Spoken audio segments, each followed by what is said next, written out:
Voltamos aí, pessoal.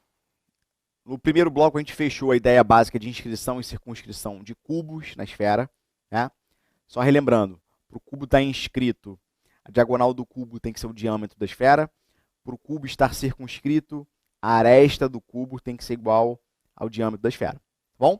As próximas duas figurinhas que a gente vai dar uma olhada agora são cones inscrito e circunscrito na esfera. Também é um tipo de figura muito parecido, né, muito comum na realidade. Tá?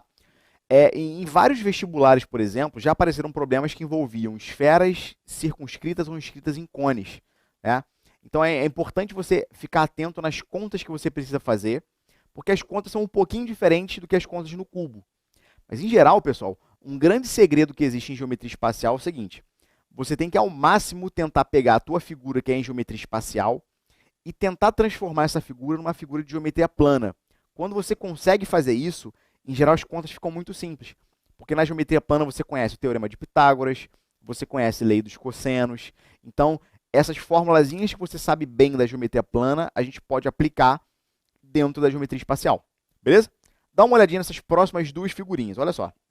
Agora eu tenho duas figurinhas que são o cone inscrito à esfera e o cone circunscrito à esfera. Tá bom? Gente, nesse caso de cone, é importante você ficar ligado com as contas que eu vou fazer. Tá? Então, eu não vou fazer fórmulas gerais para essas coisas. Eu vou dar ideias para vocês aplicarem em problemas que envolvem cones, inscritos e circunscritos. Tá bom? Dá uma olhadinha, por favor, no cone inscrito à esfera.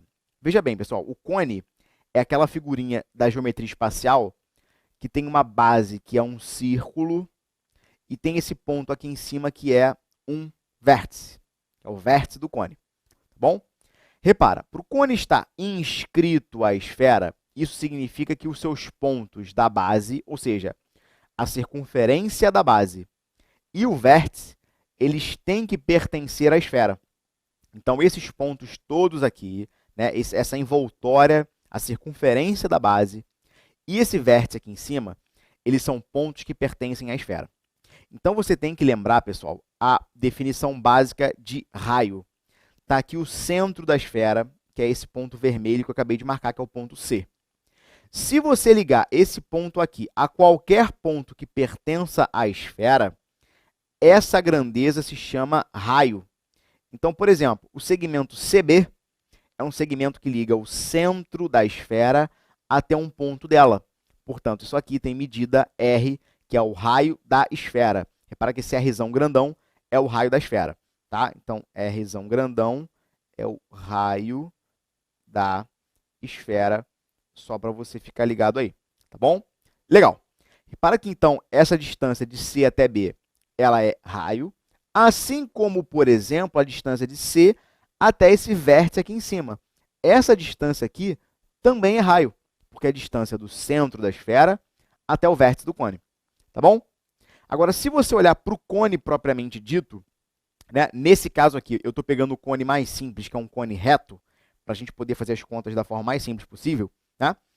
A distância do vértice desse cone até o centro da base desse cone, essa distância inteira é a chamada altura, que está representada por H aqui nessa figura. Então, está aqui a altura do cone, beleza? Só que essa altura do cone, um pedacinho dessa altura, eu já sei quanto vale. Esse pedacinho vale quanto? Vale R. Se esse pedaço vale R e esse pedaço inteiro, essa altura inteira vale H, é fácil você concluir que essa distânciazinha aqui tem que valer quanto? Fala para mim. Isso, H menos Rzão. Tá bom? Então, essa distânciazinha CA, ela é a altura inteira do cone, menos essa distância que é o raio da esfera que está circunscrevendo esse cone. Beleza? E se você der uma olhadinha rápida nesse segmento Rzinho que está aqui embaixo, esse Rzinho, ele é o que do cone? Ele é o raio da base do cone. Show de bola. Se ele é o raio da base do cone, gente, por favor, agora olha para cá. Bizu máximo de geometria espacial. Quando eu quero calcular distâncias, em geral, você vai cair no teorema de Pitágoras. Tá? No pior dos cenários possível, você pode ter uma lei dos cossenos, mas isso aí é problema nenhum para você. Então, Se a gente pode sempre calcular a distância de alguma forma usando o teorema de Pitágoras, agora é só você olhar essa figura aqui e tentar encontrar um triângulo retângulo. Se você encontrar esse triângulo retângulo, aplica nele o teorema de Pitágoras. Dá uma olhadinha na figura. Se você der uma olhadinha nesse triângulozinho que eu estou pintando de vermelho aqui, dá uma olhadinha nesse triângulo aqui. Você consegue perceber que esse triângulo é um triângulo retângulo? Né? Porque, em particular, isso aqui é um cone reto, então a altura e centro da base, eles formam um segmento perpendicular, tá certo? Então, esse ângulo aqui é um ângulo de 90 graus. Então, eu tenho um cateto de tamanho h menos r, eu tenho um cateto de tamanho rzinho, eu tenho uma hipotenusa de tamanho rzão. Então, a conta que você pode escrever nesse caso é a seguinte: h menos rzão ao quadrado, cateto ao quadrado, mais rzinho ao quadrado, mais o outro cateto ao quadrado, é igual a hipotenusa ao quadrado, que é o rzão ao quadrado. Beleza? Mais uma vez, pessoal, olha para mim, por favor. Não é para você decorar essa fórmula. Essa fórmula aqui não vai servir de nada para você decorar e aplicar em problemas. O que eu quero que você entenda é o seguinte: em problemas que envolvem cones inscritos na esfera, você tem que marcar o centro da esfera, como eu marquei aqui, marca os raios que estão lá para o vértice e para um outro pontinho da base, como eu marquei aqui, e você tenta formar ali embaixo, como eu pintei ali na figurinha, um triângulo retângulo. Como você consegue fazer isso sempre, dado que o cone é reto, a conta que, em geral, você vai sempre fazer é, no final do problema, Pitágoras, tá bom? Então, em geral, quais são os dados do problema? Isso varia bastante. Ele pode dizer para você, por exemplo, a altura do cone, o raio da base, que, em geral, são as grandezas que definem o cone. E se eu sei a altura do cone, sei o raio da base, encontrar o raio da esfera é muito fácil. Porque se você olhar o Pitágoras aqui, o H você conhece, o R você conhece, você só não conhece o Rzão. E aí é muito fácil você achar esse Rzão usando Pitágoras. Então, em geral, os problemas são assim. Ele pode definir para você a altura de cone e raio da base de cone e pedir para você o tamanho do raio da esfera que é circunscrita ao cone. Beleza? Então, dá uma olhadinha nessa figura aqui, mais uma vez, para você pegar a ideia. Né? Você tem aqui esse conezinho, tá certo? Então, o grande segredo dessa figurinha é você fazer um Pitágoras. Beleza? Tá bom? Agora, vamos dar uma olhadinha na próxima figura. Próxima figurinha é o cone circunscrito à esfera. Cone circunscrito à esfera, gente. Dá uma olhadinha para cá, por favor. O cone circunscrito à esfera é uma figura um pouco mais complicada de você fazer contas. Poxa, Sandro, por quê? Porque nessa conta em particular, você geralmente usa conceitos de semelhança de triângulos. E eu vou tentar te explicar muito simplesmente, tá? Mais uma vez, eu vou tentar aplicar um conceito de geometria plana para tentar pegar um problema de espacial que é mais complicado e fazer um problema de geometria plana. Quando você olha um cone, dentro desse cone uma esfera, se você olhar essa figura de frente, qual é a figura que você vai observar? A figura que você vai observar é um triângulo, tá certo? E dentro desse triângulo, eu vou ter uma circunferência, tá? Então, dá uma olhada nessa figura e tenta imaginar como é que ela fica olhando de frente. Olha aqui, eu tenho o cone e tenho a esfera aqui dentro. Se você olhasse de frente, essa figura ia ficar basicamente assim, né? Eu tenho uma circunferência aqui, e eu teria um triângulozinho assim. Não é assim que você enxergaria a figura? Né? Olha aqui, né? A circunferência aqui dentro, tá certo? Que representa a esfera aqui. E esses lados aqui, eles representam o que do cone? Bom, esses lados, eles representam as geratrizes desse cone, que são esses segmentos aqui. E esse segmento aqui embaixo representaria o que do cone? Representaria o diâmetro, essa distância maior aqui. Tá bom? Então, galera, olha só. Nesse tipo de figura, o que eu recomendo você fazer? Assim como no cone inscrito a gente marcou uma altura, no cone circunscrito eu também vou marcar uma altura. Então, vou desenhar uma altura aqui, tá certo? Para a gente começar a fazer algum tipo de conta nessa figurinha aqui. Bom, galera, marquei a altura. Está aqui marcada a altura. Beleza. Esse segmentozinho aqui, que é o segmentozinho aqui na base desse cone, ele é o Rzinho, que é o raio da base do cone. Tá bom? Essa distância aqui marcada é a altura. tá certo? É a altura do cone, que eu vou chamar de H também, beleza? Agora, o segredo está agora, é você marcar o raio da esfera. Presta atenção, pessoal, o centro da esfera está mais ou menos aqui, né? Pela figurinha, o centro da esfera está aí. Qual é a definição de raio de esfera? É um segmento que une o centro da esfera a um ponto qualquer da esfera. Agora, olha para mim com atenção. O bizu máximo nessa figura é você pegar um ponto bem específico na esfera, que também pertence ao cone, que tem uma propriedade muito importante. Lembra que quando você tem uma circunferência e uma reta tangente à circunferência, o que acontece quando você liga o centro ao ponto de tangência? Eu tenho um raio que é perpendicular a essa reta. Se eu tenho um raio que é perpendicular à reta, eu vou tentar fazer uma analogia nessa figura. Eu tenho uma esfera, eu tenho uma geratriz que é tangente a essa esfera. Se você pegar o raio que é a ligação do centro com o ponto de tangência na esfera, esse raio vai ser um raio perpendicular. Encontrar ângulos de 90 na geometria espacial é muito importante, pessoal. Então, olha para essa figura aqui.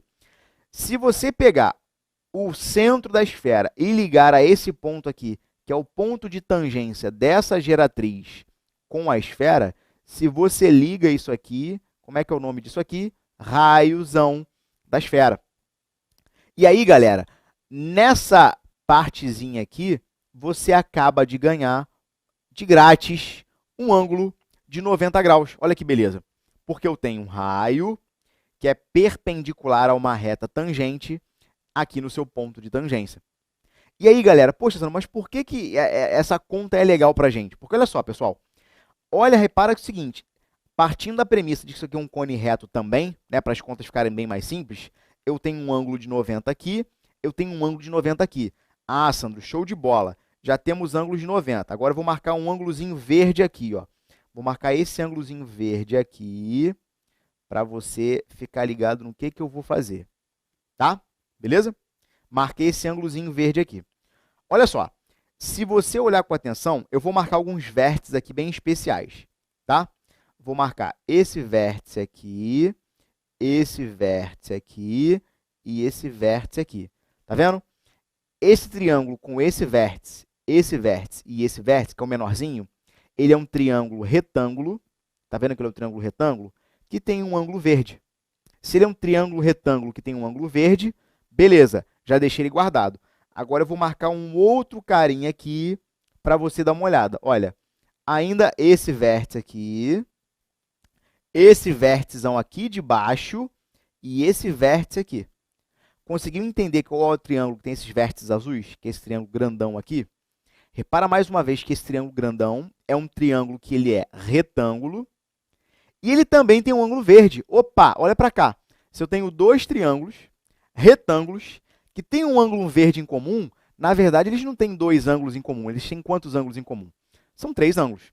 Então, se eles têm três ângulos em comum, esses dois triângulos são semelhantes.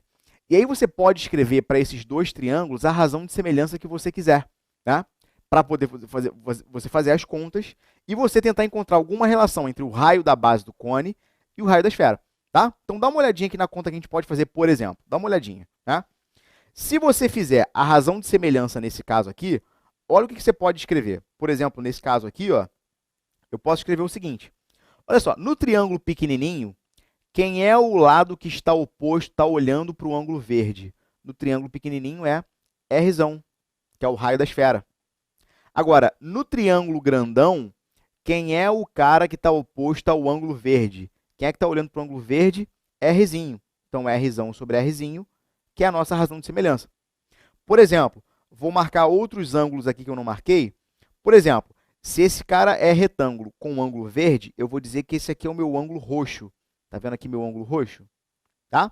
Então, um triângulo retângulo de ângulos verde e roxo.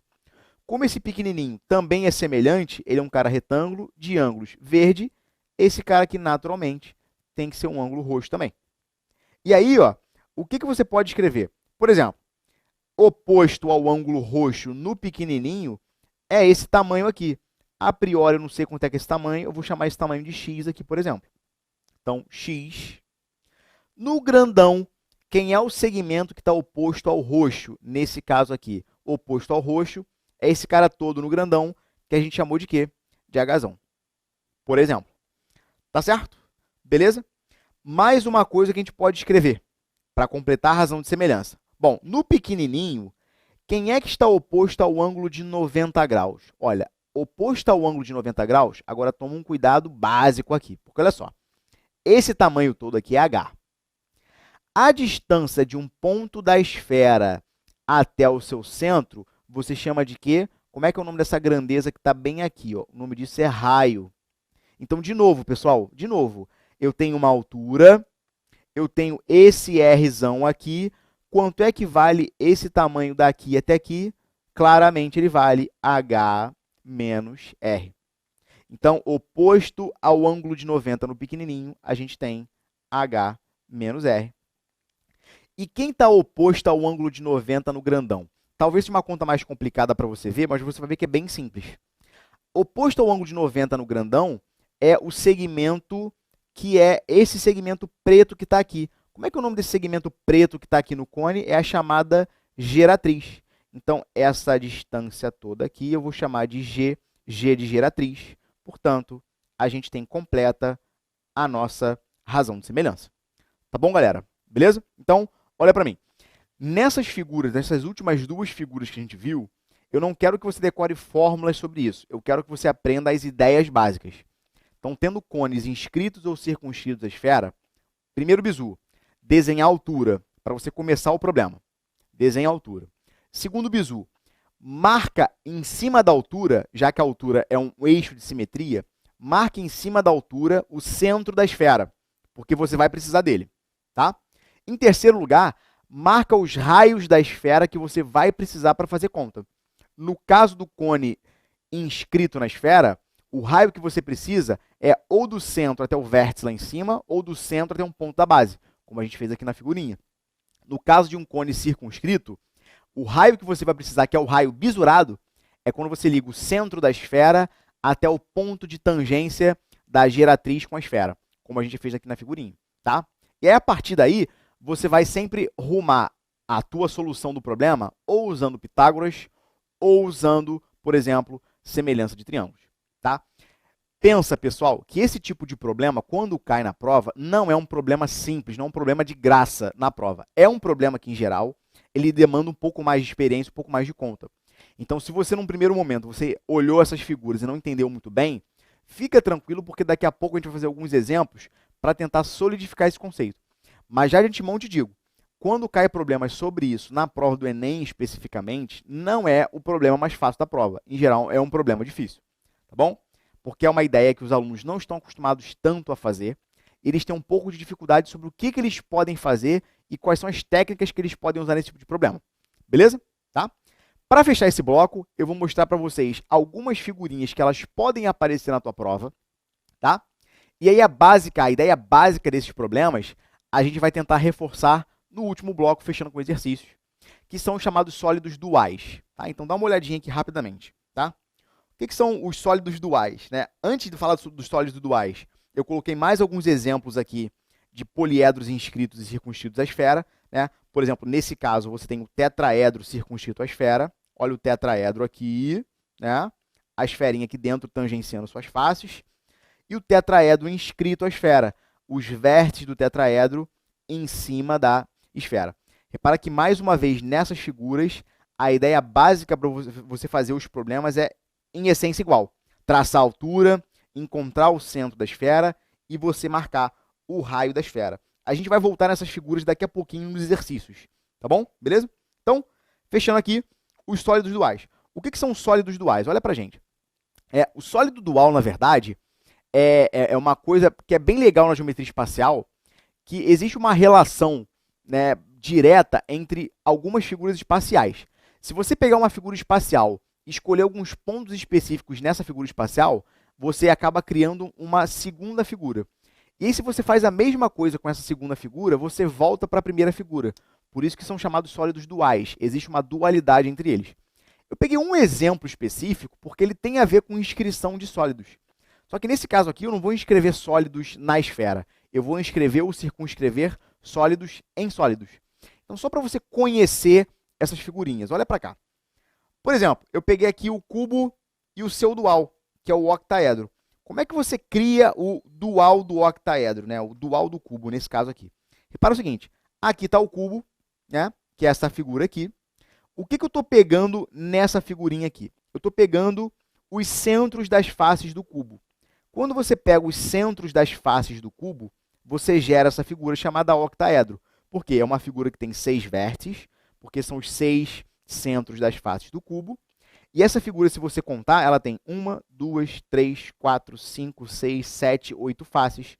Por isso que é o chamado octaedro, porque ele tem 6 faces. Beleza? Então, se você pegar os centros dessa esfera aqui, os centros das faces desse cubo aqui, na verdade, você tem o chamado octaedro. Beleza? Se você fizer a mesma coisa agora no octaedro, ou seja, se você pegar as faces do octaedro e pegar os centros dessas faces, você tem o dual do octaedro, que volta a ser mais uma vez o cubo. Tá? Então, esses exemplos aqui são exemplos básicos de como é que você pode inscrever sólidos ou circunscrever sólidos em sólidos. Esse tipo de problema aqui, essas figuras, eu coloquei só para que você conheça, na verdade, mas em geral na prova do Enem não costuma aparecer dualidade de sólidos. E sim para você conhecer aqui e saber no que consiste a criação dessas figurinhas. Tá bom? Beleza? Gente, no último bloco, se você viajou um pouquinho nesses conceitos de inscrição e circunscrição, dá uma olhada nesse último bloco, vai tomar uma água, vai dar uma relaxada, porque eu vou fazer alguns exemplos aqui que eles vão, de fato, solidificar esses conteúdos para você entender legal qual é a ideia de inscrição e circunscrição de sólidos. Beleza? Daqui a pouco a gente volta aí. Um abraço.